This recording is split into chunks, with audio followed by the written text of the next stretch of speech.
اعوذ باللہ من الشیطان الرجیم۔ پناہ مانگتا ہوں میں اللہ کی شیطان مردود کے شر سے۔ یا ایہا الذین آمنوا لا تقولوا راعنا وقولوا انظرنا واسمعوا وَلِلْكَافِرِينَ عَذَابٌ أَلِيمٌ۔ اے ایمان والو، تم راعینا نہ کہا کرو بلکہ انظر نہ کہا کرو اور غور سے بات سنا کرو، اور کافروں کے لیے دردناک عذاب ہے۔ حاشیہ نمبر 93۔ ایمان والے عقیدت، ادب و احترام کے ساتھ نبی صلی اللہ علیہ وسلم کو اپنی طرف متوجہ کرنے کے لیے راعینا کا لفظ استعمال کرتے تھے، جس کا مفہوم ہے کہ ہماری طرف توجہ کیجیے۔ لیکن کینہ پرور اہل کتاب نے زبان کو کچھ دبا کر راعینا کہنا شروع کر دیا، جس کے معنی ہے اے ہمارے چرواہے۔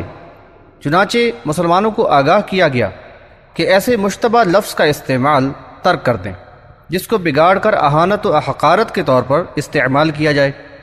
اس کی جگہ وہ انظر نہ کہا کریں، جس کے معنی ہوتے ہیں ہماری طرف دیکھیے۔ اس طرح اللہ تعالیٰ نے مومنوں کو یہودی علماء کے خبث باطن پر مبنی شاطرانہ چال سے محفوظ کر دیا، تاکہ ان کو رسول اللہ صلی اللہ علیہ وسلم سے جو گہری محبت و عقیدت ہے اس کو ٹھیس نہ پہنچنے پائے۔ ما يود الذين كفروا من أهل الكتاب ولا المشركين أن ينزل عليكم من خير من ربكم واللہ یختص برحمتہ من یشاء واللہ ذو الفضل العظیم۔ اہل کتاب میں سے جن لوگوں نے کفر کیا ہے اور یہ مشرک نہیں چاہتے کہ تمہارے رب کی طرف سے تمہارے لیے کوئی خیر نازل ہو، اور اللہ جسے چاہتا ہے اپنی رحمت کے لیے خاص کر لیتا ہے، اللہ بڑے ہی فضل والا ہے۔ حاشیہ نمبر 94۔ بنی اسرائیل کے حسد و عناد اور بغض و کینہ پروری کی روش سے ایمان والوں کو آگاہ کیا جا رہا ہے کہ وہ ان کی چالوں سے ہوشیار رہیں اور ان سے کسی بھی خیر کی توقع نہ رکھیں، کیونکہ وہ ان کے خیر خواہ نہیں بلکہ بدخواہ ہیں، اور ان کو اس بات پر شدید حسد تھا کہ اللہ تعالیٰ نے ایمان والوں کو ان کے ایمان کی وجہ سے اپنی رحمت اور عنایت و نوازش کے لیے خاص کر لیا ہے۔ اللہ کے فضل و کرم کا حقدار ہو جانا یقیناً بڑی ہی خوش نصیبی ہے، اور اس سے محروم ہونا بڑی ہی بدبختی۔ ما ننسخ من آیت او ننسها نأتی بخیر منها او مثلها ألم تعلم أن الله على كل شيء قدير۔ ہم کسی آیت کو نہ تو منسوخ کرتے ہیں اور نہ ہی بھلاتے ہیں جب تک کہ اس سے بہتر یا اس جیسی آیت نہ لے آئیں۔ کیا تم کو نہیں معلوم کہ اللہ ہر چیز پر قادر ہے؟ حاشیہ نمبر 95۔ اللہ کی کتابوں میں احکامات کا نزول بتدریج ہوا ہے، اور اسی سلسلے میں وقتاً فوقتاً احکامات میں تبدیلی بھی کی جاتی رہی ہے۔ جن آیات میں دیے گئے احکامات میں تبدیلی یا ترمیم کی گئی وہ منسوخ ہوتی ہیں، اور جن آیات کے ذریعے ترمیم کی گئی ہے وہ آیات ناسخ ہوتی ہیں۔ کبھی آیت کا حکم منسوخ ہو جاتا ہے مگر اس کی تلاوت باقی رہتی ہے، اور کبھی حکم کے ساتھ تلاوت بھی منسوخ ہو جاتی ہے۔ قرآن میں ناسخ و منسوخ آیات بعض مقامات پر ملیں گی، ان کی وہیں تشریح کی جائے گی انشاءاللہ۔ یہاں ناسخ و منسوخ آیات کے بارے میں مخالفین کے اعتراض کو رد کرتے ہوئے فرمایا کہ اللہ تعالیٰ اپنی حکمت سے ترمیم و تنسیخ فرماتا ہے۔ اگر کوئی آیت منسوخ فرماتا ہے تو اس کا نعم البدل یا کم از کم ویسی ہی آیت لے آتا ہے۔ بلا شبہ وہ قادر مترک اور مختار کل ہے۔ کیا یہ معترضین نہیں جانتے کہ زمین و آسمان میں مکمل اور مطلق اختیار و اقتدار اسی کا ہے، اور وہ حقیقی شہنشاہ ہے؟ اس کے فیصلوں کے آگے کسی کو کچھ کہنے کی جرت نہیں۔ ان کو تنبیہ کرتے ہوئے فرمایا کہ اگر وہ تمہاری سرکشی پر گرفت کرے تو کوئی بھی تمہاری مدد نہ کر سکے گا۔ یہ بات بھی قابل ذکر ہے کہ قرآن و حدیث میں ناسخ و منسوخ کی صراحت و وضاحت کے باوجود بعض آزاد اور بے لگام فکر رکھنے والوں نے اس کا انکار کیا ہے۔ بلا شبہ ان کا یہ انداز گمراہی اور قرآن و حدیث کے انکار کے مترادف ہے۔ اللہ شیطان کے شر سے بچائے، آمین۔ ألم تعلم أن الله له ملك السماوات والأرض وما لكم من دون الله من ولي ولا نصير۔ کیا تمہیں نہیں معلوم کہ آسمان و زمین کی بادشاہی اللہ ہی کی ہے اور اللہ کے سوا تمہارا کوئی بھی ولی اور مددگار نہیں؟ أم تريدون أن تسألوا رسولكم كما سئل موسى من قبل ومن يتبدل الكفر بالإيمان فقد ضل سواء السبيل۔ کیا تم بھی یہ چاہتے ہو کہ اپنے رسول سے اسی طرح سوال کرو جیسا کہ اس سے پہلے موسیٰ علیہ السلام سے سوال کیے جاتے رہے، اور یاد رکھو کہ جو کوئی ایمان کو کفر سے بدل دے تو وہ بالیقین سیدھی راہ سے پھٹک گیا۔ حاشیہ نمبر 96۔ ایمان والوں کو رسول اللہ صلی اللہ علیہ وسلم سے غیر ضروری سوالات کرنے سے باز رہنے کی تلقین کی گئی ہے۔ یہ بنی اسرائیل کی خصلت تھی جو بے عملی کا شکار تھے اور غیر ضروری بے تکے سوالات کے ذریعے ٹال مٹول کا انداز اختیار کرتے تھے، جیسا کہ گائے ذبح کرنے کے واقعے میں بیان ہوا ہے، اور اب وہ ایمان والوں کو بھی اس پر اکساتے تھے۔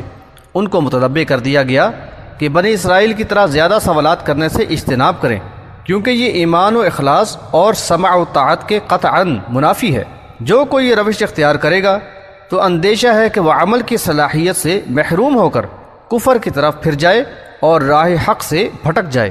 اللہ اور رسول صلی اللہ علیہ وسلم کی طرف سے جو وضاحت کر دی گئی ہے اسی کو عمل کے لیے کافی سمجھو۔ وَدَّ كَثِيرٌ مِّنْ أَهْلِ الْكِتَابِ لَوْ يَرُدُّونَكُمْ مِّن بَعْدِ إِيمَانِكُمْ كُفَّارًا حَسَدًا مِّنْ عِندِ أَنفُسِهِم مِّن بَعْدِ مَا تَبَيَّنَ لَهُمُ الْحَقُّ فَاعْفُوا وَاصْفَحُوا حَتَّى يَأْتِيَ اللَّهُ بِأَمْرِهِ إِنَّ اللَّهَ عَلَى كُلِّ شَيْءٍ قَدِيرٌ۔ اہل کتاب کے بہت سے لوگ یہ چاہتے ہیں کہ ایمان کے بعد تمہیں کفر کی طرف پلٹا دیں اپنے تعین حسد کی وجہ سے، حالانکہ حق ان پر واضح ہو چکا ہے، لہٰذا تم عفو درگزر سے کام لو یہاں تک کہ اللہ تعالیٰ اپنا حکم صادر فرما دے۔ بلا شبہ اللہ ہر چیز پر پوری قدرت رکھتا ہے۔ حاشیہ نمبر 97۔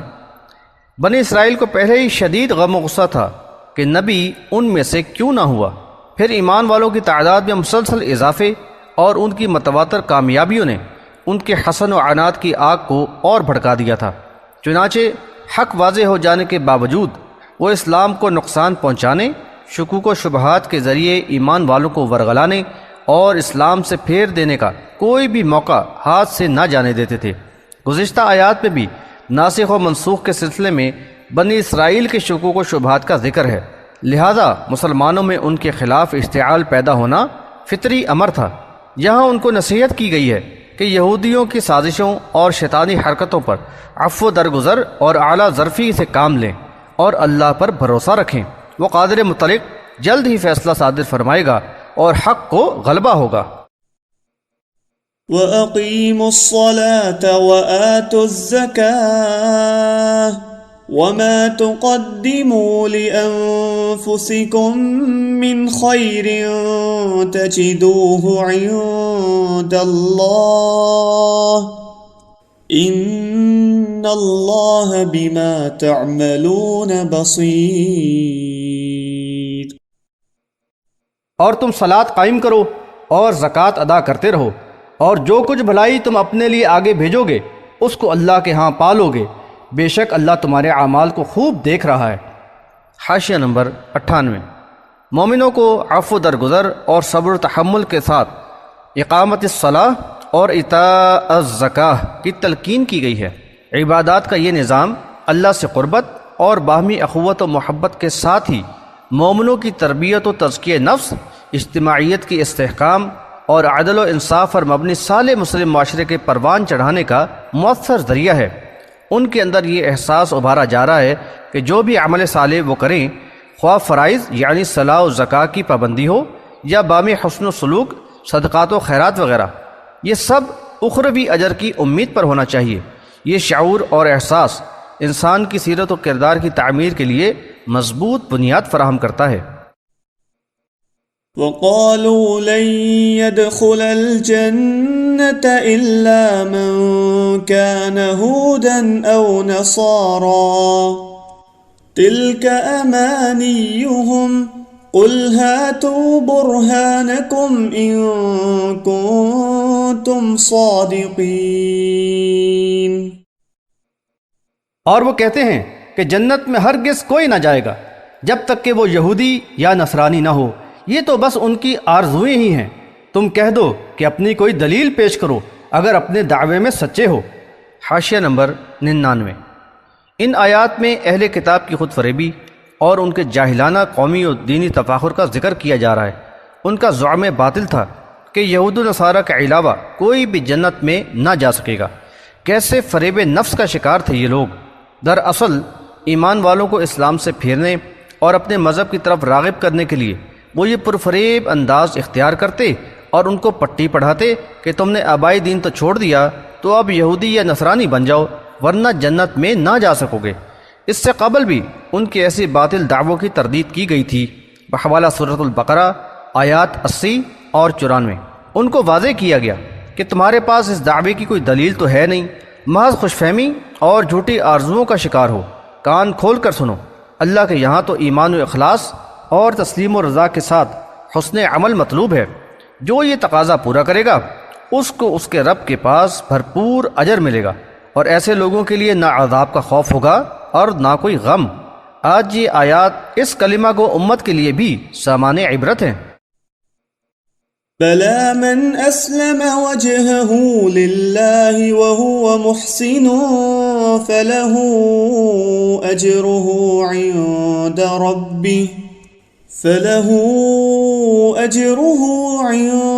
ربه ولا خوف عليهم ولا هم يحزنون۔